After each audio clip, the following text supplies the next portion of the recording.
रामायण का वो दिन जब लक्ष्मण की आंखों से निकल पड़ा सागर। अब सुनो भाई, ये जो रामायण है न, इसमें हर किरदार का अपना एक संसार है। लेकिन आज मैं तुम्हें सुनाऊंगा एक ऐसा किस्सा जिसमें ना सिर्फ युद्ध है, ना सिर्फ प्रेम है, बल्कि एक ऐसा गुस्सा है जिसे खुद भगवान श्री राम ने भी देखकर चौंक गए थे। बात उस वक्त की है जब माता सीता को रावण उठा ले गया था।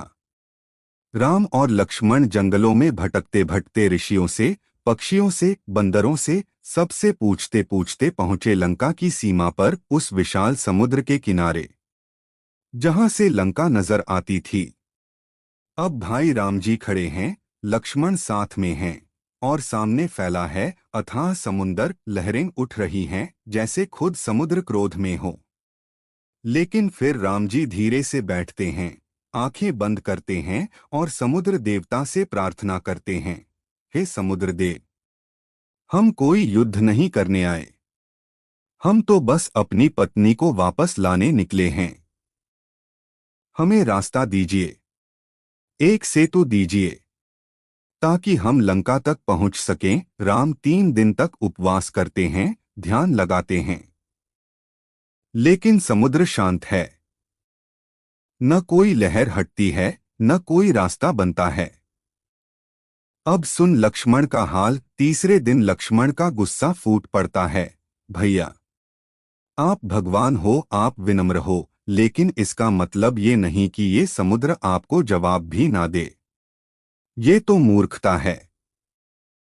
हम यहाँ विनती करते रहेंगे और वो ऐसे ही लहरें उड़ाता रहेगा। लक्ष्मण आंखों में क्रोध, हाथों में धनुष थामे कहते हैं, मैं अभी इस समुद्र को सुखा देता हूँ, इसकी ये लहरें राख में बदल दूंगा।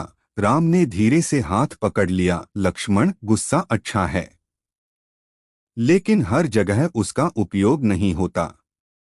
अगर हम भी जल को युद्ध से ही जीतने लगें तो फिर प्रेम और भक्ति का क्या होगा। लेकिन भाई, इस क्रोध में लक्ष्मण की आंखें नम थीं, क्योंकि वो अपने भैया की पीड़ा नहीं देख पा रहे थे। मां सीता को खोने के बाद राम हर दिन और अधिक शांत हो जाते थे, और यही शांति लक्ष्मण को भीतर से बेचैन कर रही थी। और तभी उसी शाम समुद्र देव प्रकट होते हैं, हे राम, क्षमा कीजिए, मैंने आपकी परीक्षा ली, लेकिन अब आपके लिए रास्ता दूंगा। मेरे भीतर से एक ऐसा सेतु बनेगा जो सृष्टि में कभी नहीं टूटा होगा। और वहीं से शुरू होती है सेतुबंध की यात्रा। नलनील जैसे वानर जो पत्थर पर राम नाम लिखकर समुद्र पर फेंकते हैं, और वो पत्थर तैरने लगते हैं। क्या तूने कभी सोचा है, राम खुद भगवान हैं। समुद्र सेतु वो अपनी इच्छा से भी बना सकते थे, लेकिन उन्होंने सबको जोड़ा, सबको साथ लिया। यही है रामायण की सीख। अब सुनो भाई, उस दिन से लेकर आज तक जब भी कोई लक्ष्मण बनकर गुस्से में कुछ बड़ा करने की ठानता है, कोई राम बनकर उसे संतुलन सिखाता है। ये रामायण सिर्फ कहानी नहीं, ये जीवन का दर्शन है। अगर आपको ये किस्सा पसंद आया तो अगली बार मैं सुनाऊंगा जब हनुमान पहली बार लंका पहुंचे और अशोक वाटिका में माता सीता को देखा, और रावण के दरबार में एक बंदर ने जो किया वो पूरी लंका हिला गया। बोलो जय श्री राम।